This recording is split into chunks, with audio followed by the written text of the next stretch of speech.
الحياة بحر، كلما غصت أكثر ستأخذ من ثرواته، لكنك لن تستطيع التنفس إلا إذا عدت للسطح.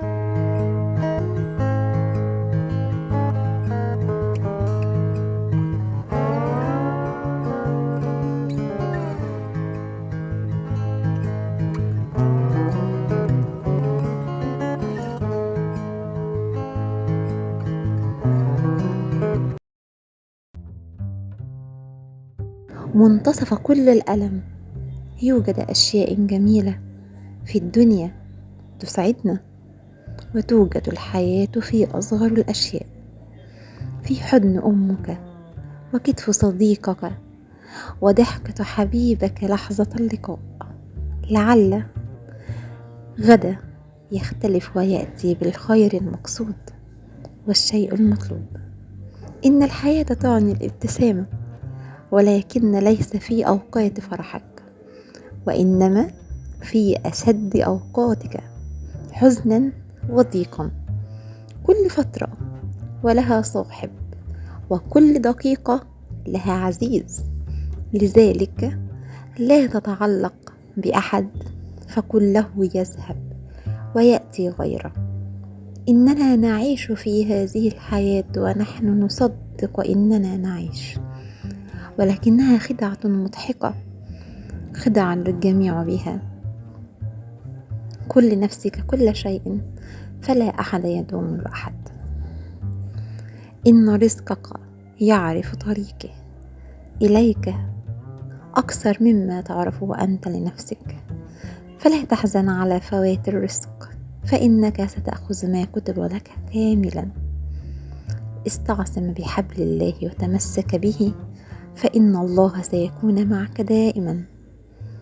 يمكن أن تتجاوز ملل الحياة والروتين اليومي وبعض الجنون، فلا تتردد باتخاذ قرارك وغامر، وتعلم أن تحترم تضحيات الناس لأجلك، وأن تقدر ذلك. ولا يمكن لك عينان ينظران للداخلين، بل تأمل جمال الناس من حولك، لأن كل شيء له وقت، وكل شخص له زمان. حتى لو لم تنجح في ذلك ستجد فيه ساعات فرح وسعادة. ليس هناك ألم دائم، وليس هناك سعادة مطلقة.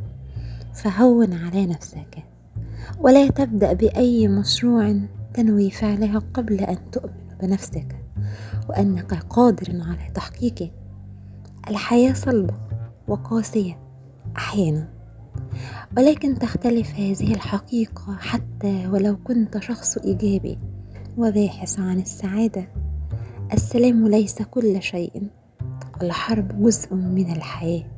فكن قويا، تعود ألا تندم على أي شيء، بل تعلم من كل شيء لم يسر كما أردت.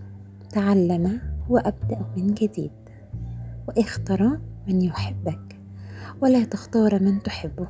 وهذا علمتنا الحياة. أغلب الناس يرفضون هذه النصيحة فعلا، حتى يقعون في فخ من يحبونه ولا يحبه. وأهم سلاح نواجهه في الدنيا الثقة بالنفس، فإن هناك من الناس ما يبالغ بهم الضعف. إنهم لا يجرؤون على أن يكونوا ما يريدون حتى في خيالهم. لا تخشى شيء ولا تخشى ذلك، وتحدى وحاول وثابر. الحياة تمشي باتجاهين. الطريق الأول هي السعادة والرخاء، لذا عليك أن تعرف كيف تسترخى وترتاح، وأن تعرف كيف تكون شديدا وحاسما في الوقت الذي يتطلب ذلك لمواجهة تلك الأمور. تعلم أن كل شيء فيه ثمن، وإنه لا شيء مجاني في هذه الدنيا، فإن عليك أن تدفع ثمن كل ما تريده. لذا كن غنيا بنفسك، ووفر من الصفات النبيلة والحكمة ما يمكنك من دفع ثمن كل ما تصبو إليه، ولا يمكن أن تفكر بين الناس. التفكير العميق يحتاج إلى خلوة وعزلة،